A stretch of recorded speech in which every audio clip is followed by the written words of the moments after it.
Dhanik Bharat educational institutions inter IIT JEE NEET admission open. Karnataka మంత్రివర్గంలో అలకలు తీర్చడం మాత్రం ఇప్పుడు కొత్త సీఎం కి కష్టంగా మారినట్లు తెలుస్తోంది. కర్ణాటక మంత్రివర్గంలో అలక్కల పర్వం కొనసాగుతుంది.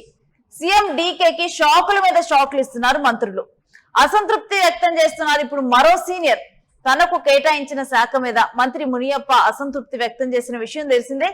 ఇక ఇప్పటికే మంత్రి పదవికి రాజీనామా చేశారు రామలింగారెడ్డి. సీనియారిటీని పరిగణలోకి తీసుకోలేదంటూ ఫైర్ అవుతున్నారు. తాను 8 సార్లు గెలిచానంటూ మునియప్ప చెప్తున్నారు.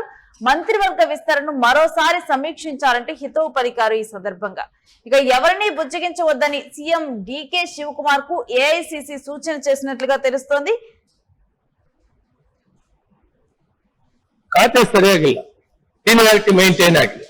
ರಾಮಲಿಂಗಾರೆಡ್ಡಿ 8 ಸಾರಿ, ನಾನು 8 ಸಾರಿ, ಈ ರೀತಿ 8, 7, 5, 6 ಅದನ್ನ ಸಮತೋಲನವಾಗಿ ನೋಡ್ಬೇಕಾಗಿದೆ. ನಾನು ಅಖಿಲ ಭಾರತ ಕಾಂಗ್ರೆಸ್ ಅಧ್ಯಕ್ಷರಿಗೆ ಮನವಿ ಮಾಡ್ತಿದ್ದೀನಿ. ತಾಯಿ ಸ್ಥಾನದಲ್ಲಿದ್ದೀನಿ, ಎಲ್ಲಾ ಮಕ್ಕಳನ್ನು ಒಂದೇ ತರ ನೋಡ್ಬೇಕು ಮತ್ತು ಸೀನಿಯಾರಿಟಿ ಮೇಂಟೈನ್ ಆಗಬೇಕು. ಇವು ಮಾಡೋದ್ರಿಂದ ಮುಂದೆ 2000 ఇక ఇప్పుడు కర్ణాటక నూతన ముఖ్యమంత్రికి ఈ అలకల విషయంలో ఏఐసిసి ఒక సూచన చేయడం జరిగింది. డీకే శివకుమార్ కి ఎవరిని బుజ్జగించాల్సిన అవసరం లేదంటూ కూడా చెప్పడం జరిగింది. ఇక మంత్రివర్గ విస్తరణ విషయంలో చూసుకుంటే ఇప్పటికే ఒక మంత్రి రామలింగారెడ్డి రాజీనామా చేశారు. తనకి కేటాయించినటువంటి మంత్రి పదవికి తాను రాజీనామా చేస్తే ఇప్పుడు తనకి కేటాయించిన శాఖ మీద మునియప్ప అసంతృప్తి వ్యక్తం చేస్తూ ఉన్నారు. ఇక సొంత నేతల నుంచి అయితే డీకేకి తలనొప్పులు అయితే తప్పటం లేదు. ఇక ఇప్పుడు తాజా మరో మంత్రి కేటాయింపుల విషయంలో అలక ప్రదర్శించడం తీవ్ర చర్చనీయాంశంగా మారింది. మంత్రిత్వ శాఖల అప్పగింత సమయంలో సీనియారిటీని పరిగణలోకి తీసుకోలేదంటూ కూడా ఇప్పుడు మంత్రి కేహెచ్ మునియప్ప బహిరంగంగానేనైతే తాను వ్యాఖ్యానిస్తూ ఉన్నారు.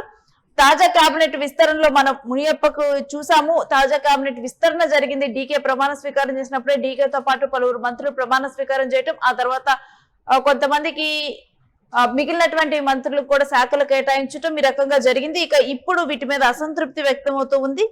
ఇటు మునియప్పకు చూస్తే ఇప్పుడు ఎవరైతే అసంతృప్తిని వెళ్ళగక్కుతూ ఉన్నారో తాను 8 సంవత్సరాలు ఎమ్మెల్యేగా గెలిచాను అంటూ మునియప్ప తన సీనియారిటీని పరిగణలోకి తీసుకోలేదు అంటూ కూడా చెప్తూ ఉన్నారు. తనకి ఆహార ప్రజా పంపిణీ శాఖను కేటాయించారు, కానీ ఆయన మాత్రం సామాజిక సంక్షేమం లేదా వ్యవసాయ శాఖను కోరుకున్నారు.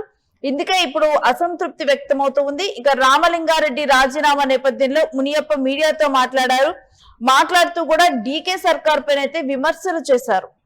ఇంకా డీకే సర్కార్ వచ్చి కనీసం వారం రోజులు కూడా అవ్వట్లేదు, గంటలు అంటే ఒక 2 రోజుల్లోనే ఇప్పుడు మంత్రులు డీకే సర్కార్ మీద అయితే కొన్ని విమర్శలు గుప్పిస్తూ ఉన్నారు. మంత్రిత్వ శాఖ కేటాయింపుల్లో సీనియారిటీని పట్టించుకోలేదంటూ వ్యాఖ్యానిస్తూ ఉన్నారు. రామలింగారెడ్డి నేను 8 సార్లు గెలిచాం, 5 కంటే ఎక్కువ సార్లు ఎమ్మెల్యేగా గెలిచిన నేతలున్నారు. మాలాంటి వారికి సమన్యాయం జరగలేదు.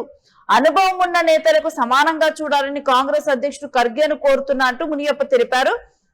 ఇక సీనియర్ నేతలు ఒకవైపు రామలింగారెడ్డి, అదేవిధంగా తాను సీనియర్ నేతలు కానీ సీనియారిటీకి తగిన ప్రాధాన్యత దక్కలేదని, తమ కంటే తక్కువ సార్లు గెలిచిన వారు కూడా అక్కడ మంచి శాఖల్లో ఉన్నట్లుగా కూడా ఇప్పుడు అసంతృప్తి వెళ్ళగక్కారు.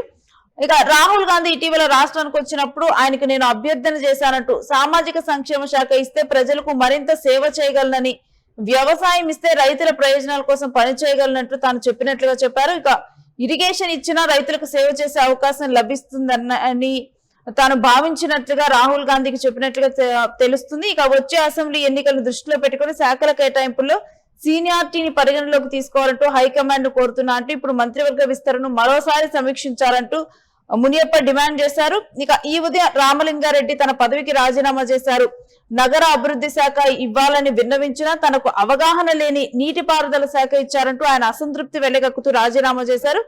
ఇక ఈ రాజీనామాని డీకే శివకుమార్ సీఎం డీకే స్పందించడం జరిగింది. ఈ సమస్య తాము మాట్లాడి పరిష్కరించుకుంటామని చెప్పడం జరిగింది. ఇప్పుడు ఈలోపే మరొక నేత ఇప్పుడు మునియప్ప తాను అసంతృప్తిని వెళ్ళగక్కారు, సీనియారిటీని పరిగణలోకి తీసుకోవాలని చెప్పడం జరిగింది. ఇక దీని మీద మరి మాట్లాడి పరిష్కరించుకోనున్నారా, లేకపోతే మరికొంతమంది అసంతృప్తులు ఏమైనా బయటకు వస్తారా, ఏంటి డీకేకి సొంత నేతలతోనైతే తలనొప్పులు తప్పటం లేదు అంటూ కూడా ఒక చర్చ అయితే ఊపందుకుంది.